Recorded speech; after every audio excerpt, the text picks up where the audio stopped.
it's fine. So, based on my accent, you can probably figure out that I'm from Russia. And yeah, I know if you feel sorry that you approached this show. It's hard to be a Russian nowadays. Whenever people hear that I'm from there, whenever they figure out my accent, whenever they look at my appearance, they start assuming a lot of stuff. They think that I'm misogynistic, patriarchal, traditional, that I hate environment, that don't contribute fighting the global warming. And I have to say that they couldn't be more wrong. Actually, I'm all of that, but not because I'm Russian. It's entirely personal choice. But don't worry, I actually served in the army in Finland, so I pledged the NATO soldiers. And when I was there, okay, I'll keep going. No worries. So when I was there in the army, at some point my friends started to ask me, like, Anton, when shit hits the fan, meaning when there is a conflict between Finland and Russia, whose side are you gonna take? I was like, well, if you vocalize the criteria this way, Australian side.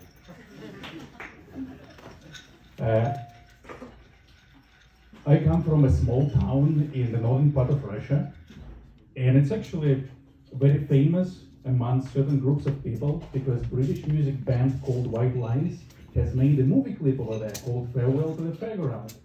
And it's very depressing clip, and when the NMTV asked them, like, why specifically that spot, they were like, you know, we were looking for the most pathetic town on the planet, and we had 3 candidates, favelas of Rio de Janeiro, Cape Town in South Africa, and my home city. And guess what? My home city won. That's amazing, right? I recently started watching TV series called Dark. Have you guys watched it?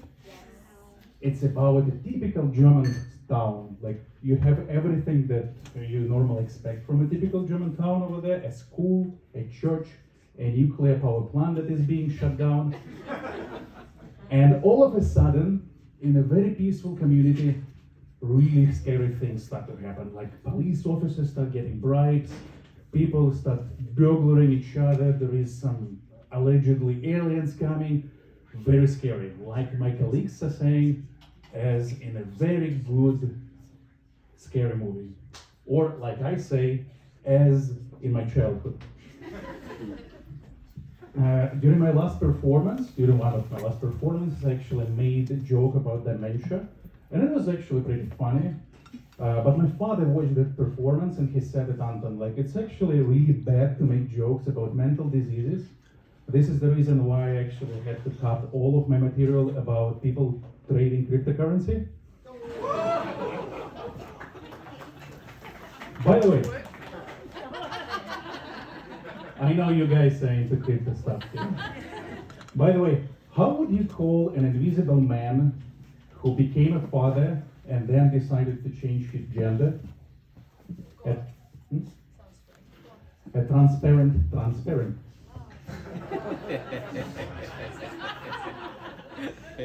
In English language, there is an interesting set of synonyms for different ethnicities and nationalities. For instance, it's totally legal, and probably English native speakers can correct me here.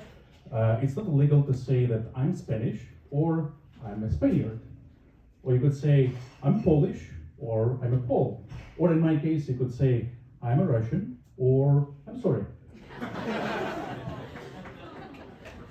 Do you guys know what ChatGPT is? Yeah, I was thinking that it would be amazing if it entered a new realm of church experience. Imagine that ChatGPT, artificial intelligence, first started inventing new chapters for a Bible, then singing prayers, then molesting your kids. I recently decided to give up on dairy. I watched a documentary about how the milk products are actually produced. Do you know how it's done? So they take a cow and they take a bull.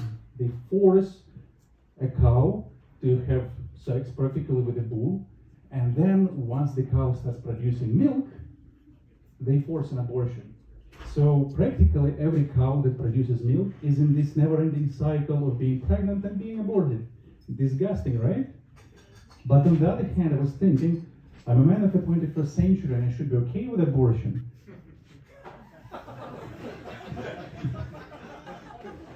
I recently got attacked by scammers.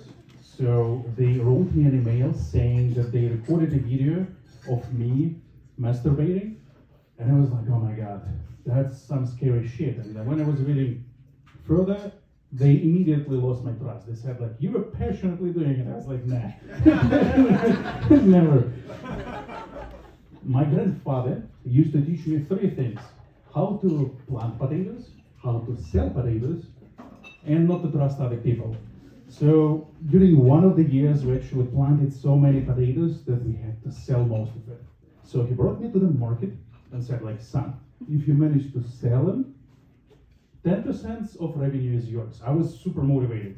So I sold almost everything, and then he came to the market to pick me up and took all the money. I was like, hey, dude, what about my profit margin? And he was like, you just never learn. Thank you very much, guys. You're awesome.